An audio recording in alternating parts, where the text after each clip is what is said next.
yung pong paghahayag nila na mayroong ICC warrant of arrest na para kay Senator Bato, no? Ako, tingin ko rito talagang dito po hindi po yung totoo ba o hindi na may warrant of arrest, no?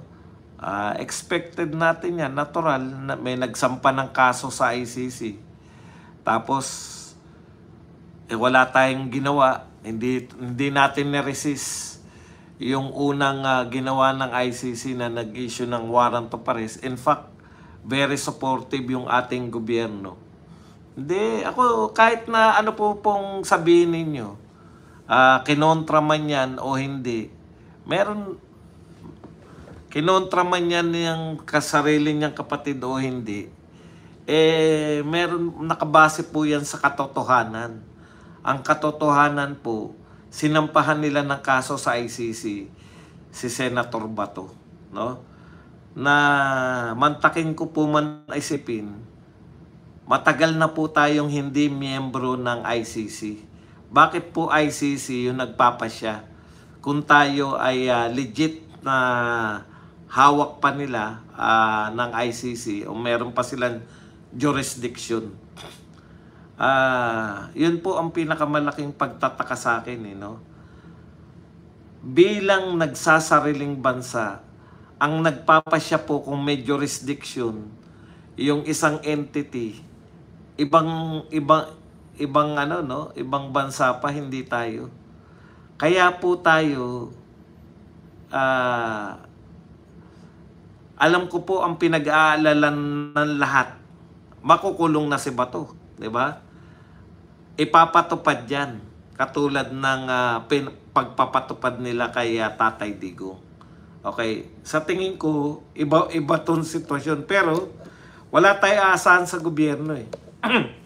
Kasi, matagal na silang hindi umaakto bilang gobyerno ng Pilipinas, no?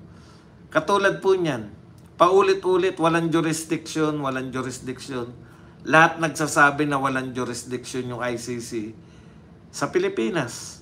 Pero sunod naman tayo na sunod sa ICC. In fact, gobyerno natin, o particular, yung DOJ, sa pamumuno ni Remulla at that time, ang nag-assist sa ICC pag sila ay pumupunta rito, di ba?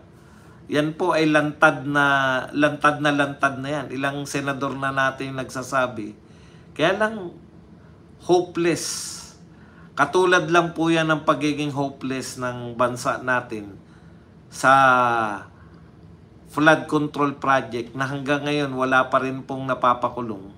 Ganyan din po tayo ka-hopeless dito sa ICC. Walang jurisdiction ng ICC sa atin. Huwag nyo pong i-quote yung ICC. Wala na nga. Hindi na tayo miyembro. Tapos na rin yung 1-year period na dapat hinabol nila yung gusto nilang habulin. Wala pong legal basis yung pagkilala ng bansa natin sa ICC. Sasabihin nyo, nagpasya na po ICC. ICC nga yun eh. Dapat nga yan, hindi natin kinikilala in the first place. Kinikilala ng gobyerno sa salita, miski si Marcos, miski po yung Pangulo ng Pilipinas, wala po siyang sinabi kahit ngayon na may jurisdiction yung ICC. Kaya takantaka nga tayo, bakit nangyayari to?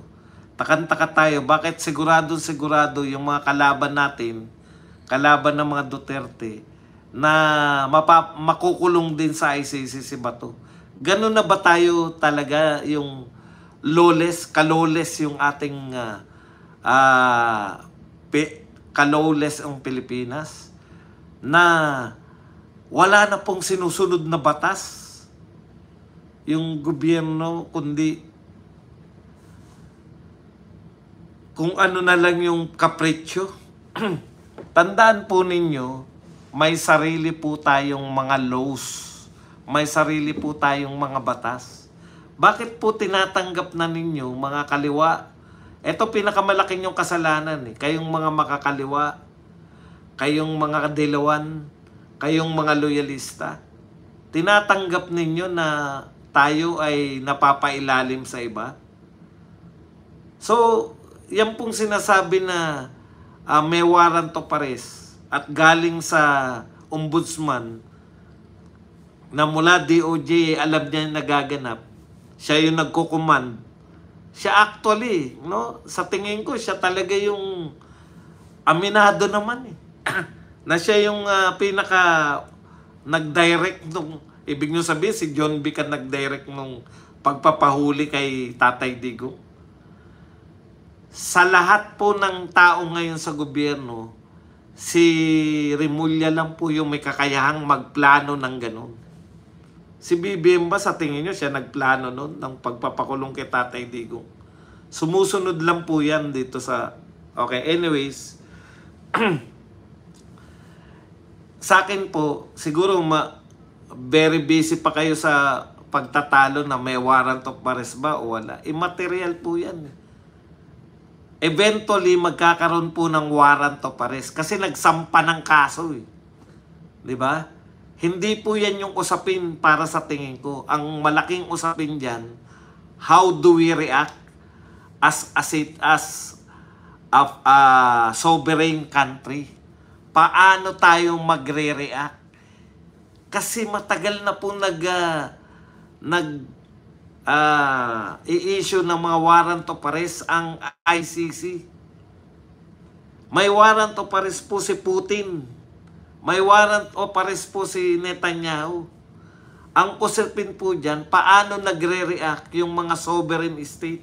Paano nagre-react yung yung bansa na may soberenya? Yung sila yung nasusunod. Oh. Wala pong problema dyan. Nagsampa kayo ng kaso. Yung mga kalaban ng Duterte, nagsampa ng kaso sa ICC. Natural bilang korte na umaasa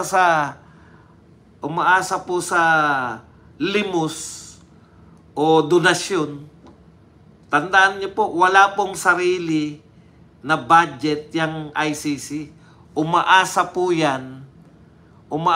yung ICC sa limos at donasyon ng mga bansa na kasapi. At pwede ring magbigay, donasyon nga eh. Pwede rin pong magbigay yung mga bansang hindi kasapi. Nagtataka po ako na tayo lang po yung tanging hindi kasapi ng ICC na masyadong concern o palasunod yung gobyerno natin, palasunod dito sa inuutos ng ICC na in the first place hindi natin kinikilala. Kaya, paano po ang tingin sa atin ng international community? Nasaksihan nyo po kung paano. Diba? Kayo po saksi. Sa ASEAN, sa APEC, walang paggalang. No? Sino po ang gagalang? Lahat ng tao. Naliligaw po tayo eh. Nililigaw po tayo sa debate ng mayroon bang warrant of arrest o wala. Wala kaming pakialam. Dapat ang attitude natin bilang nagsasariling bansa, bilang bansang may sariling soberenya, may sariling mga batas, wala kaming pakialam. Mag-issue man kayo. Katulad lang na walang pakialam yung Russia, yung Israel. Sa tingin nyo ba natinag yung... Diyan nyo nasusukat kung anong uri ng gobyerno meron tayo. Kasi sa mga bansang alam nila, matatag sila, hindi po iniintindi ang ICC. Sa mga bansang walang boto ang leader, katulad ng Pilipinas, yan. Matataranta tayo. Kasi baka huliin, baka ipahuli. Ikalawa, wala na pong Tory ngayon eh. Ewan ko lang hindi ko po inaano si Tory. Si Tory kasi kahit papano, sa dalawang experience natin kay Tory, talagang pag inutos mo kay Tory, susundin eh. Hindi kasi hoda na ano. At ikatlo po, meron na pong desisyon ang Supreme Court ng Pilipinas. Pagdating po sa mga pagpapatupad, bago ka ngayon magsuko ng mga Pilipino Si Bersamin po mismo ang nagsabi nito. Kaya yung mga natutuwa, yung mga loyalista kasi, yan lang po ang kaya nilang pagmalaki. Nakakahiya po. Tayo, naging supporter tayo ng presidente, nung presidente si Tatay Digong. Pinagmamalaki natin yung mga nagawa ni Tatay Digong. Ito po, pinagmamalaki nila na nakakulong si Digong. Pinagmamalaki na nila na presidente pa rin si BBM. Yun lang po yun. No? Yan lang yung punto natin. Bakit tayo natataranta? Ganun na ba kadesperado talaga yung Pilipinas? Wala na ba talagang pagsunod sa batas? Ayon po kay Bersamin, no? Iba na ngayon, nagpalabas na po yung Supreme Court. Nasaan na ba yung kay Bersamin? Ayon mismo kay Bersamin, no automatic extradition for Bato even with ICC warrant. Si Bersamin po ay Executive Secretary na ng Pangulo ng Pilipinas. No? Siya po ang kinukonsulta ng Pangulo pagdating po sa batas. Si Boying po, ombudsman, wala po siyang pakialam sa wala po siyang pakialam sa ICC at saka sa Philippine government. Independent siya supposedly. Supposedly si Boying, independent body bilang ombudsman. Hindi na po siya part ng DOJ. Yeah? Para lang po maliwanagan sa inyo lahat. Si Boying, evidently, very, ano siya, no? Yung, talagang, siya yung isa sa mga utak ng pagpapakulong kay Tatay Digong. Ngayon, hindi na po pwede. Kasi ombudsman na po siya eh. Hindi na po siya bahagi ng pamahalaan. Tandaan po natin, the soul, ang kaisa-isa na responsible, ang kaisa-isa pong responsable sa ating pakikipag-ugnayan panlabas. Kasi hindi po pwedeng wala tayong ugnayang panlabas. No? Hindi po pwedeng lahat ng tao nakikipag-ugnayan sa ating panlabas. Ang tangi pong the sole authority sa ating foreign relations, yung Pangulo po ng Pilipinas. Wala pong kinalaman yung ombudsman. Gustong-gusto po nilang palabasin na same as usual. Pagkakamali na nga po yung ginawa natin kay Tatay Digong hanggang ngayon, no? Meron silang kaso ng kidnapping. Ewan ko lang kung dinismiss na. Dinismiss na ba? Hindi ko alam eh. Pero marami nagsampa ng kidnapping case. Hindi ko alam kung na-dismiss na yung kidnapping case nila laban kay Tatay Digong. Kasi mali po yung ginawa nila noon. Ngayon, mali na nga yung ginawa nila. So, sa tingin nyo, dapat ulitin pa? Diba? Anong uri na tayo ng batas meron? Kung nagkamali na nga kayo, kakasuhan na nga kayo, yan po ikakaso dyan sa mga yan.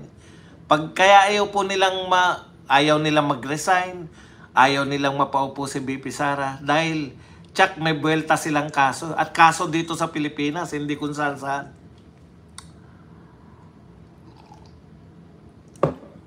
Basahin lang natin. Not anymore, sabi. The Supreme Court has since come out with new rule on extradition requiring a prior resort to a court before the person subject of extradition may be brought out of the country. So hindi na po yan automatic katulad ng ginawa nila kay Tatay Digong. Interpretasyon nila. Siguro, interpretasyon ni Boying yun. Alam niyo naman si Boying mag-interpret, di ba? Pag sinabi ni Boying, pag tinanong, sa tingin nyo ba, maiisip ni Erwin Tulfo yung sinabi niyang bendalo? Hindi po kaya ni Erwin mag-isip ng ganun. Sa tingin nyo ba, sino kaya yung sinasabi ni Tutasen? Natatandaan nyo nun, si Tutasen, ang sinasabi niya, meron siyang mga kinukonsulta na may kinukonsulta siya.